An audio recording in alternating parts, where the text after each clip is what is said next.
Hi, everybody. Briana Whitney here, host of True Crime AZ Live. Thank you for joining us for another week. I'm really excited about this show. It's actually a little bit of a different setup than we typically do for this show. Usually you guys are used to me doing 3 different segments, but tonight we're actually focusing on 2 segments that both surround high-profile murder trials. One of them is unfolding as we speak, literally today, part of the court system. The other was probably the most famous case to ever come out of Arizona, one of the most famous trial cases in the United States. And it's about to be launched back into the spotlight because our next true crime documentary comes out next week. But we want to start with the murder trial that is happening right now in Arizona. This is the trial for Allison Feldman, and this is where we start tonight with segment 1, the big case. Okay, so let's talk about the case first before we get into our live interview, which I am very, very thankful is Allison Feldman's father, who's going to be joining us here. He's standing by. But this is Allison that you're seeing on your screen. She was 31 years old. She went to the U of A, and she was living in Scottsdale back in 2015. Very successful. She did medical sales. She had a very steady relationship with her boyfriend, Alex. There was so much that was going for her. She was very close with her family. And by all counts, Allison kind of had that picture-perfect life that so many people wanted. I love the sunshine in Arizona. Things were going well. But in 2015, things took a complete tragic turn that nobody ever could have seen coming.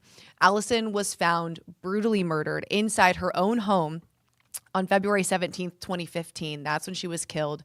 And this wasn't just a shooting or anything like that. Allison was raped, she was beaten, and she was strangled to death. And the crime scene was honestly one of the worst in terms of it was so widespread. We learned from detectives and recently just how much DNA and blood and items and pieces of evidence were all over Allison's house, both inside and outside, to the point where even part of her hair was around part of a beer bottle at the bottom of her swimming pool.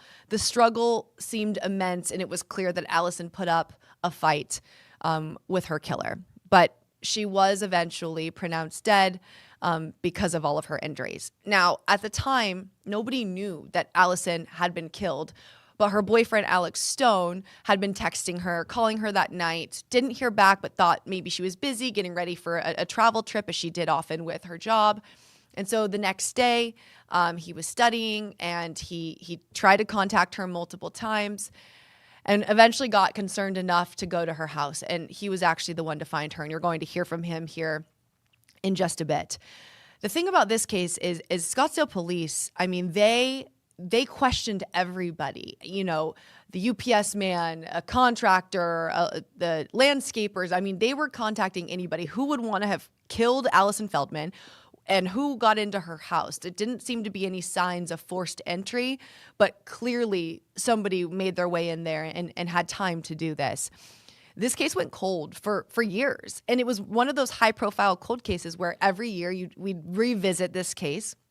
Do you know anything about Allison Feldman's death? And hope for more. But again, that time frame of 2015 was just about the time that familial DNA, genetic genealogy, was starting to become a much bigger use of technology within crime cases. And obviously now, 10 years later, we've seen so many solved this way. Allison's case is not unlike those. So when the case goes cold, Scottsdale Police turns to the Arizona DPS, the Department of Public Safety, to try familial DNA. It was something that was newer in Arizona at the time, and they thought that this would be the perfect case to give that a go. They get a match back that shows a hit or a close familial hit to a man named Mark Mitcham, who was incarcerated at the time. This hit showed that whoever the assailant was in Allison's murder was a very close family match. And so they started looking at, did Mark have other brothers and his dad? And as they whittled down kind of through his family ties, they came to his brother, Ian Mitcham. And they start looking at Ian thinking, maybe this is our guy. So this is where this kind of gets a little bit unusual, or I guess I should say a lot bit unusual for a crime case. Ian Mitcham had a DUI within Scottsdale Police also in 2015, and his DNA was part of that case. They had taken it for a blood sample, to try to discern what his blood alcohol content level was. And in Scottsdale police, the protocol there was that after the DUI case, after 90 days of having somebody's DNA, their blood, they would get rid of it. Well, they went back in their system after they got this familial hit to Mark Mitcham's brother and said, oh, we still have Ian Mitcham's DNA in our system. It wasn't thrown out. Let's use that to test it against this DNA sample that was at the crime scene. Scottsdale police did not get a search warrant to do that.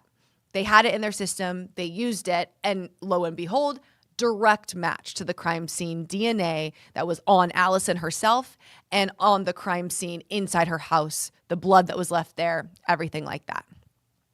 And Ian Mitcham is arrested for first-degree murder. Now, things started going kind of swimmingly from there because now you've got this person in custody, of course, a million questions at that point.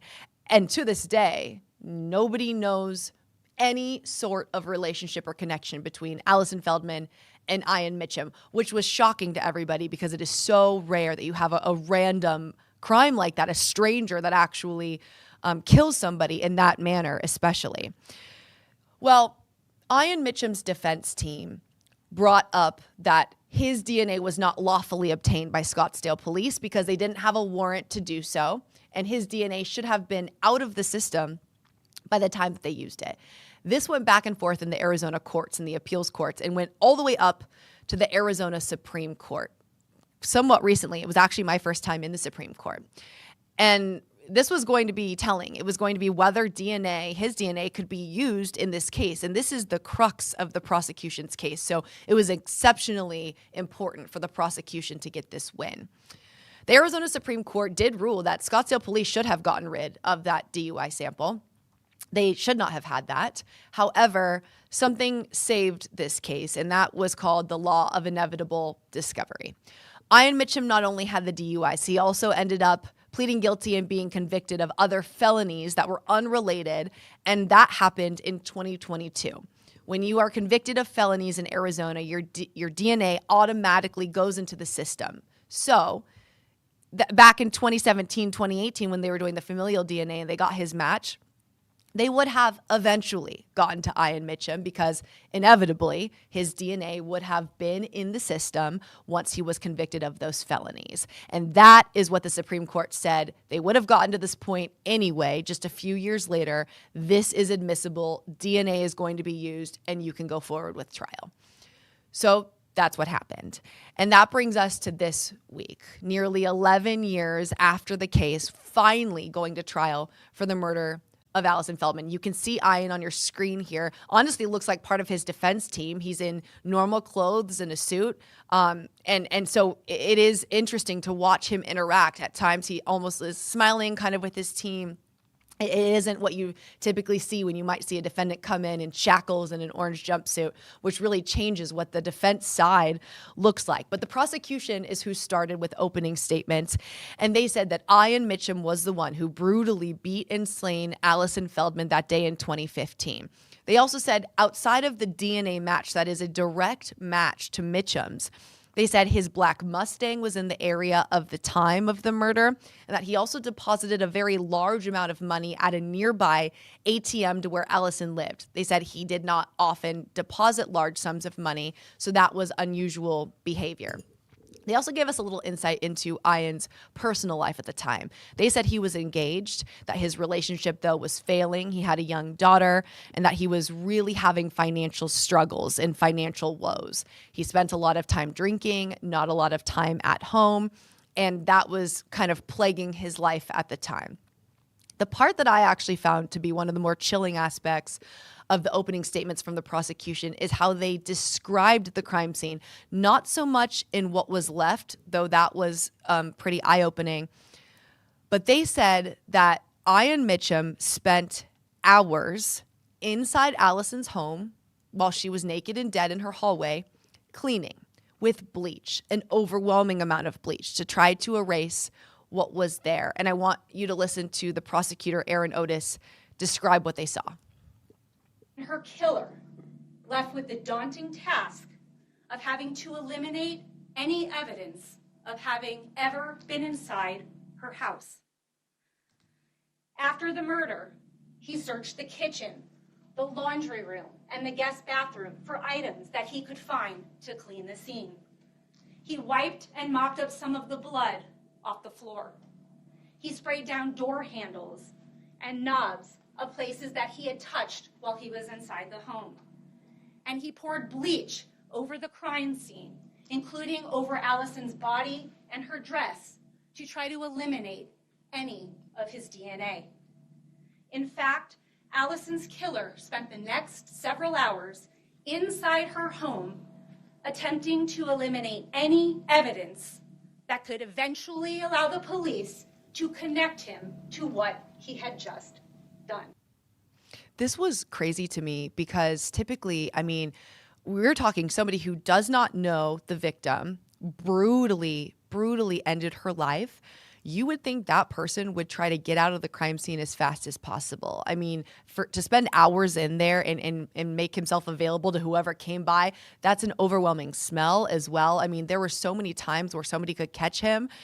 That was bold. That was bold of him to stay in there and do that. And something that I thought was really stunning in court, we weren't allowed to broadcast or show the crime scene photos, but they showed them in court. And they put like an agent over the ground there that would show what would have been blood before the bleach was put down. And it was kind of like almost like a blue light type substance that they used with the light. This place just lit up. I mean, you could see that there was blood smeared everywhere and then tried to be cleaned up with that bleach. And that was pretty disturbing in and of itself. So you had the openings, right? They're resting on DNA. Ian's DNA was at the crime scene, a direct match. DNA is king in crime cases like this. But the defense team really went a different direction. So they even tried to say that DNA tells you the who, but it doesn't tell you the how or the when, that it only is part of the story. I thought that was an interesting tactic by the defense, but none more interesting than them telling the court and the jury that Scottsdale police got the wrong guy and that Allison's pharmacist is to blame for her death. That was the first time I had heard that. And then they explained what they meant by that. They basically looked at everything else about the crime scene, about the killing itself outside of the DNA and said, all of this evidence really more so points to her pharmacist being the perpetrator if you don't look at the DNA and you look at every other piece in this case, which is definitely odd and interesting. So I want to play for you what the defense said about the pharmacist and the evidence at the crime scene that they believe fit him as the killer. Till July of 2016, the Scottsdale Police Department received information from another call from other parties that they had learned of some information or about James Casamides. And they told the Scottsdale police that he had made some concerning statements regarding the homicide. You're going to hear from his girlfriend that on occasion he strangled her. He also tackled her, pushed her into a fridge. And guess what? He lived on 87th Street in Osborne, less than a half a mile from the victim. You're going to hear how he walked the alleys at night.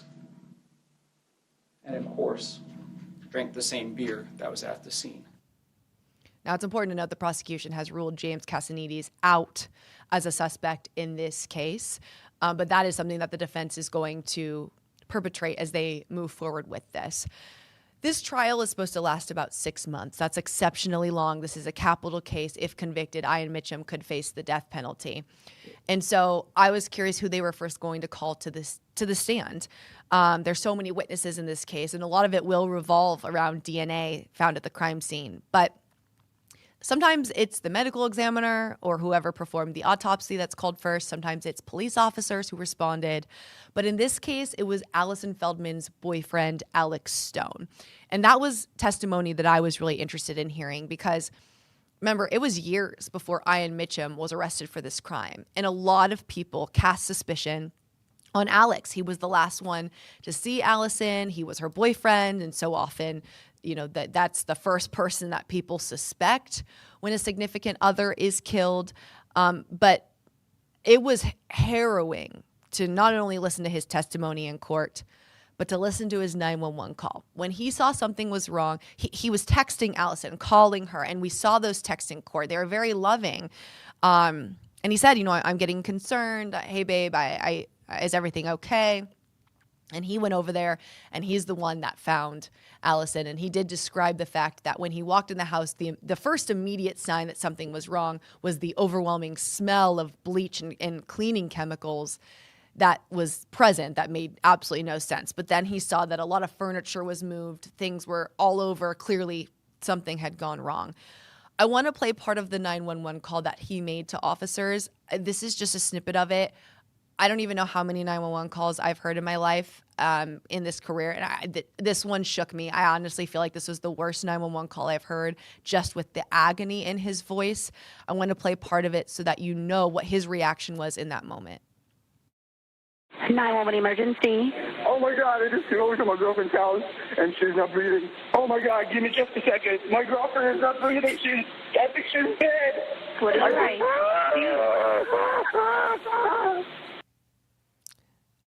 That was just a very small snippet. That went on for about 10 minutes in that courtroom. I mean, just awful, just awful. I mean, and he was trying to get the address out.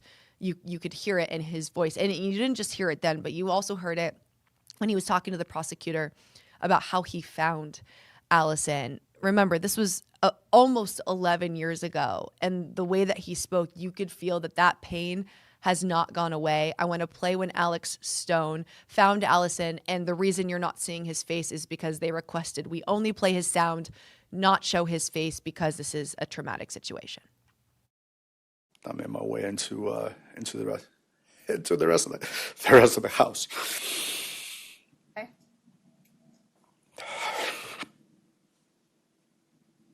I found her. Okay. And when you say you found her, you're talking about Allison. I found Alice on the floor with her clothes on.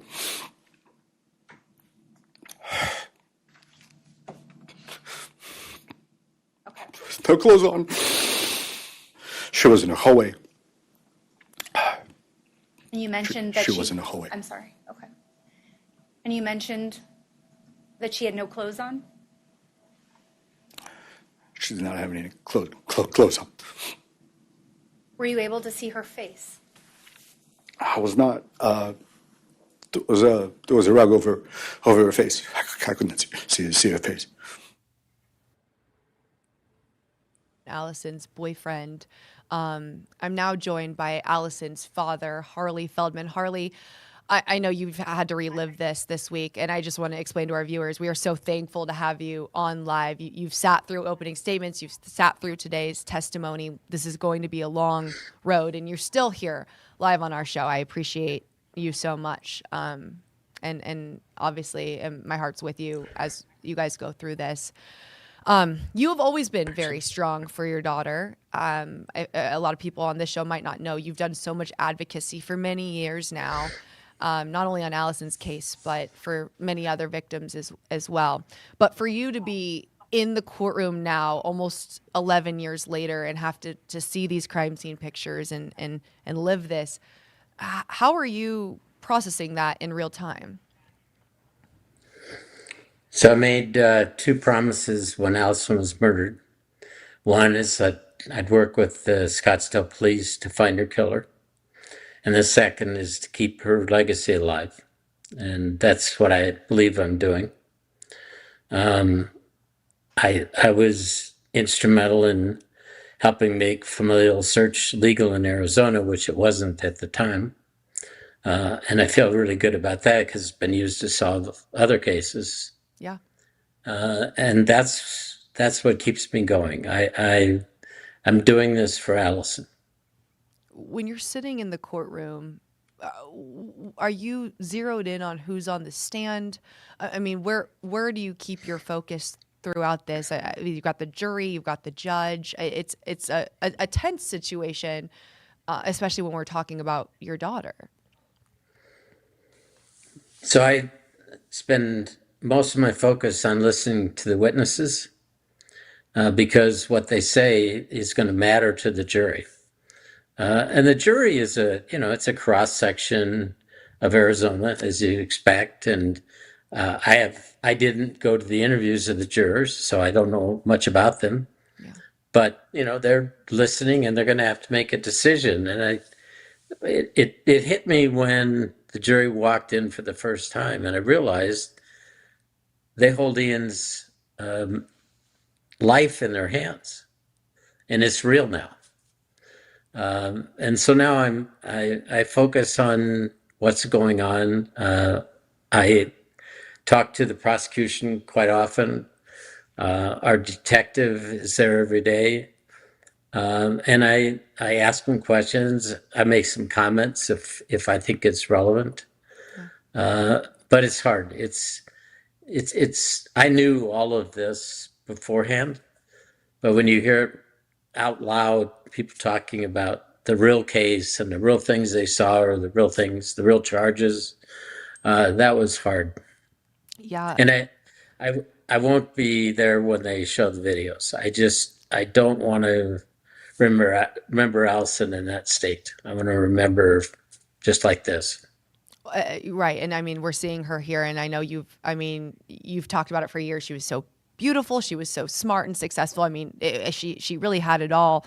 That was the first time that I had seen the crime scene photos yesterday. And a lot of families often leave the courtroom. You stayed.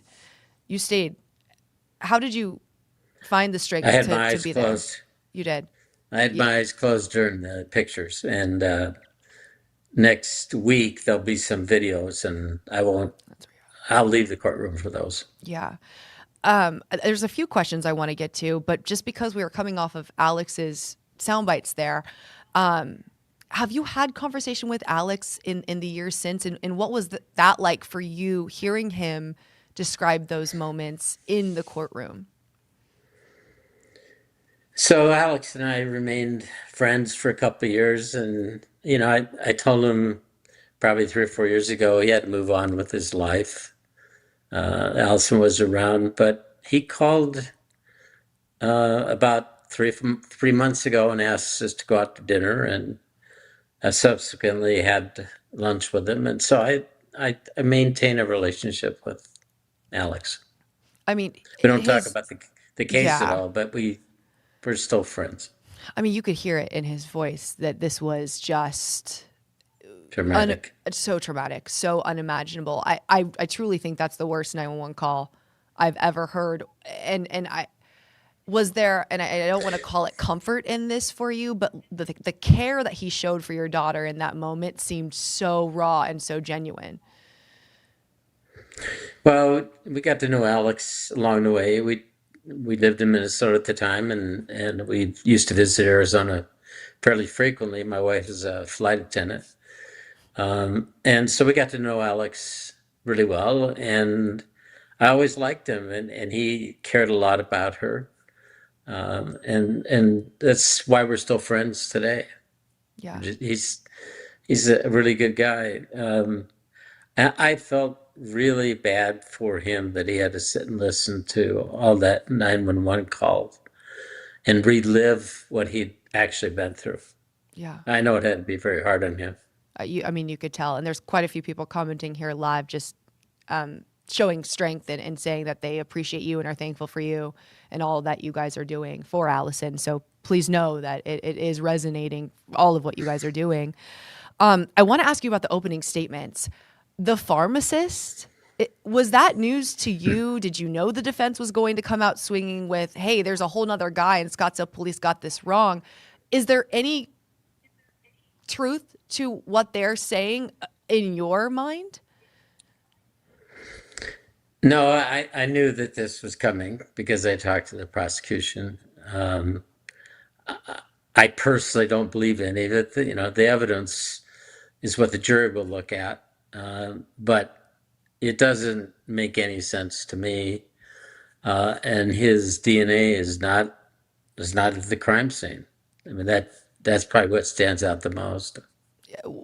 Where did they come up with this pharmacist theory? I mean, I know they say that he liked the same beer and he made some concerning comments. Do we know what these concerning comments about the homicide were? I mean, they had to have something to try to make this fit. So the neighborhood was under a lot of stress while this wasn't solved, and Scottsdale police took 170 DNA samples from around the neighborhood. So it was a topic of a conversation for a long time. And at a party one night, the pharmacist said, I did it. Just kidding. And the people at the party said, we should call this in to Scottsdale police. And I don't blame them. It's a pretty strong comment. The neighborhood was all uptight. And so they called in. Scottsdale police sent a detective out, talked to him, took another DNA sample. They already had one from the first time around, and didn't find any match. So, they couldn't find any evidence to link him to the crime. I always find it interesting, which direction the prosecution and the defense goes in any trial. We obviously knew the prosecution was going to zero in on DNA being at the crime scene. I mean, that is the crux of a case almost every time. But I thought the comments from the defense were really interesting, how they almost sidetracked the DNA and said, well, it's only part of the story. It doesn't tell you when or how. And I know they're trying to plant reasonable doubt in the jurors' minds, but they certainly did not address how his DNA would have gotten there then otherwise. Do you know where they're going to go with that aspect? Because certainly people are going to wonder, the jurors, that's got to be their number one question. I don't know where they're going to go. I think it's an issue that they'll have to address along the way because it's such an obvious fact, at least to me. The jury will have to decide what they see, but it doesn't hold together for me, and I'm sure along the way it's going to come out stronger and stronger. Yeah, and I mean, this is going to be a really long trial. I know it's going to weigh on everybody for so many months. They mentioned it a little bit, but what are some of the witnesses that are going to testify that you know of? I know a lot of forensic techs and DNA and officers, but it's quite extensive, the witness list. It is. I don't know all the names. I know there's 2 more Scottsdale detectives that are going to testify on Monday, and so am I. I'm on the stand on Monday. Allison's former boss is right behind me. And that's the extent that I know, but that's what's coming next week. Okay, and that's good to know too. I think a lot of people will want to see what you have to say. I mean, you've been the leader of all of this. The part that I still don't understand is, I still don't really understand a motive. Was it your understanding at all in listening to the opening statements that there was some sort of, maybe alluding to the fact that he was financially down, that there were things taken from Allison's home that would have been a financially robbing this house in person possible motive? Yeah, I don't know either. My guess is it's either financial or he saw her somewhere, and she's a very pretty girl.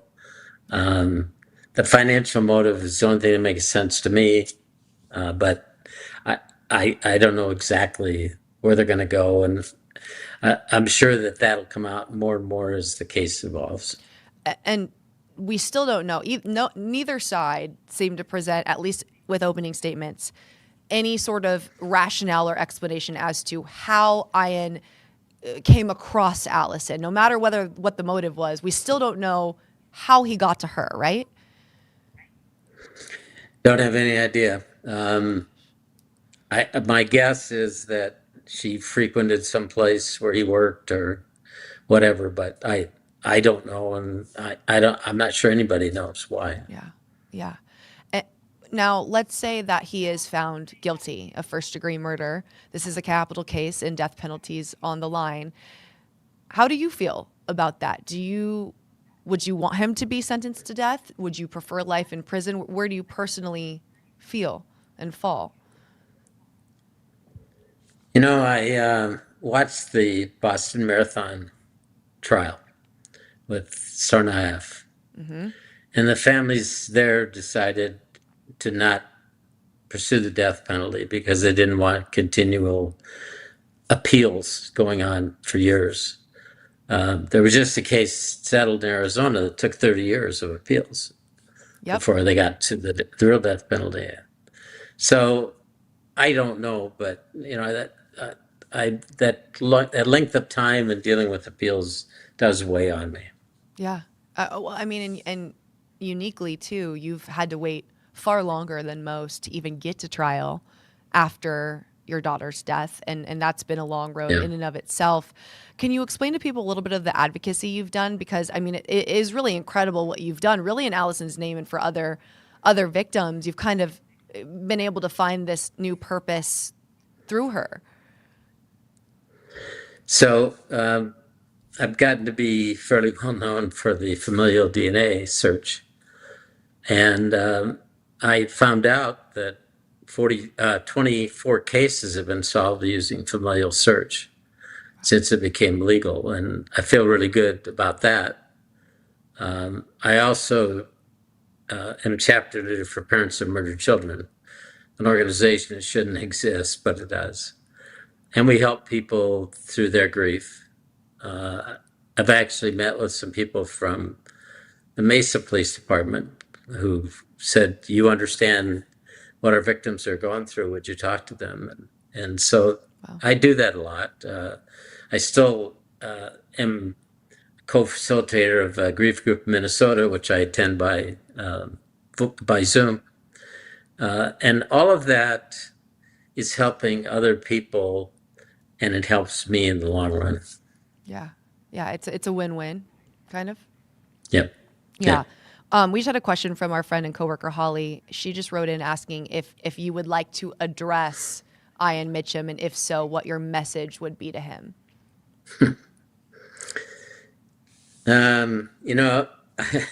I've thought about that a bit, sitting in the courtroom, but I know I can't say anything. So I really don't know what I'm going to say. We have to do a victim impact statement, and it'll be in there when I get that written. Yeah. Yeah. Somebody else wrote in and said that Allison was lucky to have such a loving father, and I could not agree more with that. And I know, there's the trial aspect of things, and people tune in and they want to know about it, and it's hard. It's the hard part of this. But before you go, I just want you to explain to our viewers who Allison was, what you'll remember her most by, because we see those pictures and it just seemed like she was thriving. And so I want you to leave our viewers and listeners with just a little bit of who Allison was. Allison was always a team player. So she was a high school cheerleader. She did a lot of things at the school. She went to all the football games because she had so many friends. And it's part of the reason that she went into sales. Because people liked dealing with her. Yeah. And when she went into medical sales, I called her. I was in the medical industry at one time, and I said to her, "You can't just walk into the medical industry. It's you don't have any background or whatever." And 2 months later, she had a job in the medical industry. It's just who she was. She never took no for an answer. And I'll give you one more example. We had a funeral in Minnesota, and 300 people came. Oh my God. And we had a memorial service in Scottsdale, and another 300 people came. And I'm thinking to myself, I don't know 600 people, but 600 people wanted to pay their respects for Allison. So that's who she was. I love that. And I think it's important that we keep that at the forefront through all of this too. I cannot thank you enough for coming on live. I mean, as if you don't already have so much going on, having to be in court every day. We so appreciate it. We're all here for your family and everybody, and we'll be covering this to the end. So you're almost there. I mean, I know it's been a long road, but you are an amazing person, and Allison would definitely be proud. No. I think she would too. I think she would too. Harley, thank you so much. We'll keep in touch, obviously, as the trial moves on and moves forward. And I look forward to staying in touch as we hopefully get to the end of this and justice for Allison. Sure, Brianna, and I appreciate you doing this story.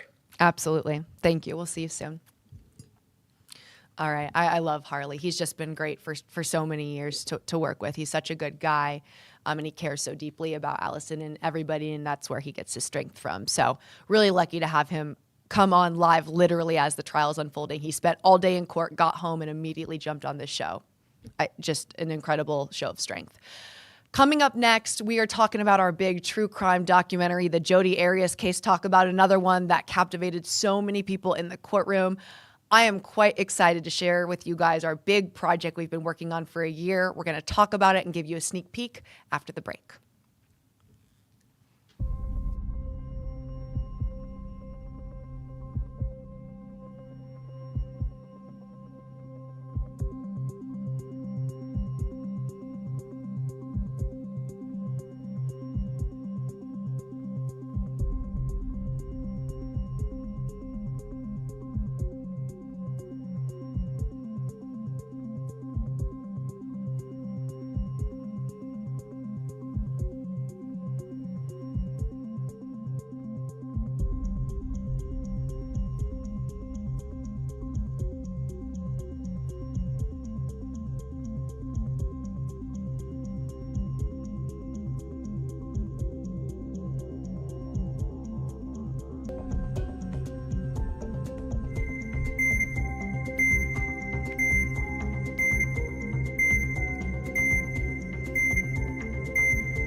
All right.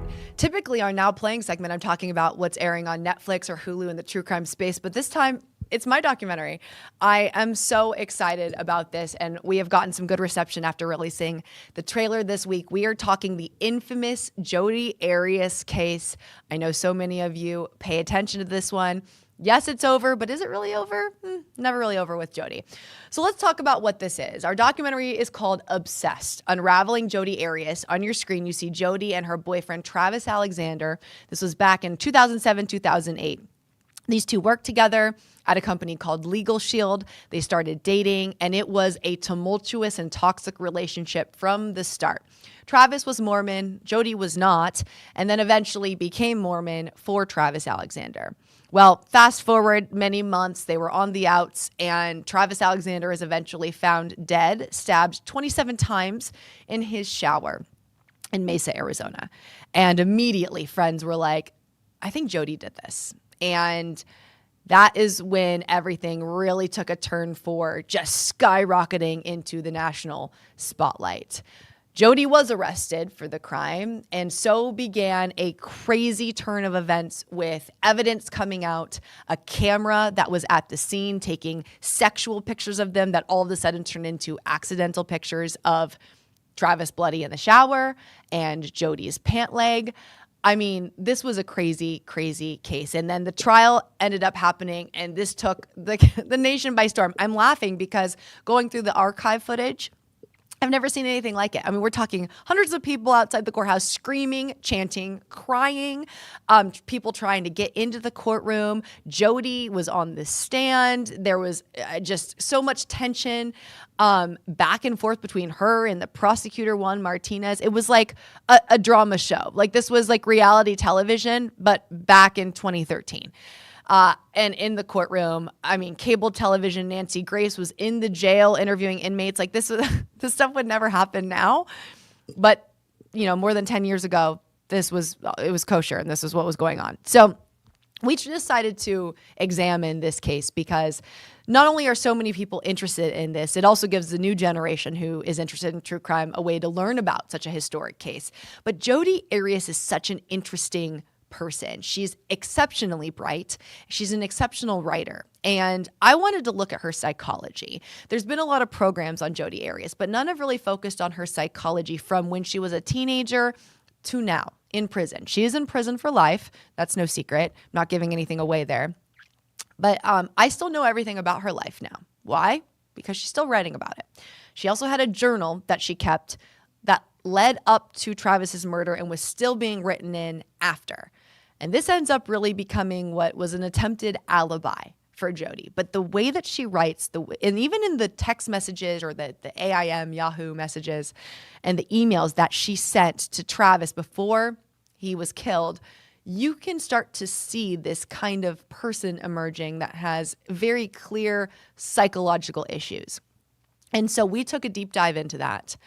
There are people in this documentary who have never talked about the case before that were involved in the case, involved in their lives.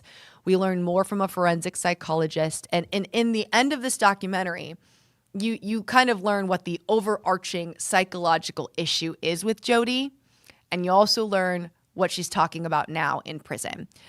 But maybe the most shocking part of this whole project is that Jodi actually messaged me from prison. And that becomes a part of this story too.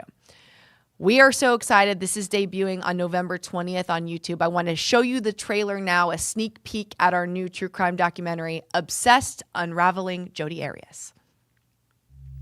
I didn't hear you breathe. Have you ever publicly talked about this case? No, I haven't. She was obsessed with him. I wasn't there that day. There's no doubt in my mind that you were there. She would have done anything for him to stay and like her. Around Travis, she was tried to be the perfect girlfriend. The Arias case had every extreme. Yes, Travis. You're right, Travis. Whatever you say, Travis. Are they gonna believe that she's a battered woman? I didn't kill Travis. Travis is dead. She killed dude 3 times over. Was there a point in time where you're thinking, I don't think she did this?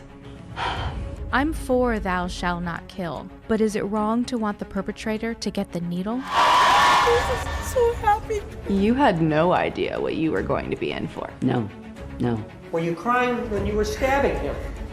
I don't remember. How about when you cut his throat? Were you crying then? I don't know. She told me that he wouldn't die. He was like a Terminator. It is Sunday, June 22nd. I had an email. It says, you have received a new message. The prisoner is Jodi A. Arias. Did you kill Travis Alexander on June 4th, 2008? She turned to us after she was sentenced, and she looked at all of us and said, he was alive when I slit his throat.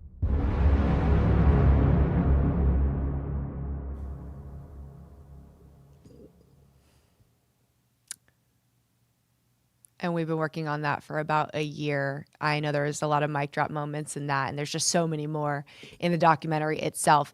So what's this going to look like? This is actually going to take the place of True Crime AZ Live next week. It's our big premiere week next week with all of this. So this will first come out on Roku on Monday. And then on Thursday at 7 p.m., typically when this show is, will be the big premiere of this documentary. So you're going to want to hit notify so that you can get that notification when it starts. So you can watch it live with everybody on YouTube too. And then after that, we'll do a special version of True Crime AZ Live where I'll actually be sitting down with my main photographers and editors on this, Sergio Hernandez and Shane Egan. They are really the masterminds behind the shooting and the editing and the look of this documentary. And I'm so lucky to work with such a talented team. And we're going to be talking about the behind the scenes of the interviews that we got, what people said, what shocked us the most. We'll be taking your questions live after you watch the documentary, and we'll be able to answer them too. So I'm really looking forward to all of that. And just you guys seeing what we've been working on. We know people have this interest in these high profile cases, and we wanted to put our own spin on it and our own angle on it, something that really people haven't seen before. And I'm seeing this comment here. You get all the contact with evil women. Yep, that does pretty much describe my life. But you know what? I like that I can take a look at these cases like this. And yes, it has been the 1-2 punch of Lori Vallow Daybell and Jodi Arias, but I'm just excited about it. Okay, Shane is in the comments commenting, who's done the documentary. What's the biggest thing I learned while making this documentary? God, I don't even know. Like this, we work together, and I don't even know what the biggest thing I learned.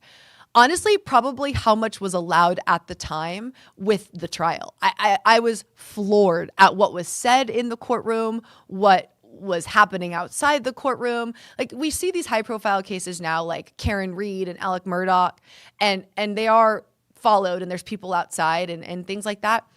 But the things that happened inside the courtroom was so stunning. And then hearing it, I think, from the jurors' perspective, the jurors' interviews in my documentary are really fascinating because we got this firsthand look at what was going on in the deliberation room and their thoughts throughout this and then their thoughts afterwards. And they've had enough years now to kind of process what they went through. And now they're able to kind of go back and be like, yeah, this part was really hard for me, or I still think about this, or I still believe this. And I just think that is fascinating too. But there's so much. So we're so excited. Join us next week, 7 p.m. That's the premiere of Obsessed, Unraveling Jodi Arias on YouTube. Our after show, we'll take your questions live, be able to kind of address everything that you learn. And then we'll kind of go from there. And then we need a break because it's been a crazy few months for us. But we are definitely excited to be able to bring you guys our latest work. So we'll see you next week for the big premiere and the after show. Make sure to hit notify so you can watch it live.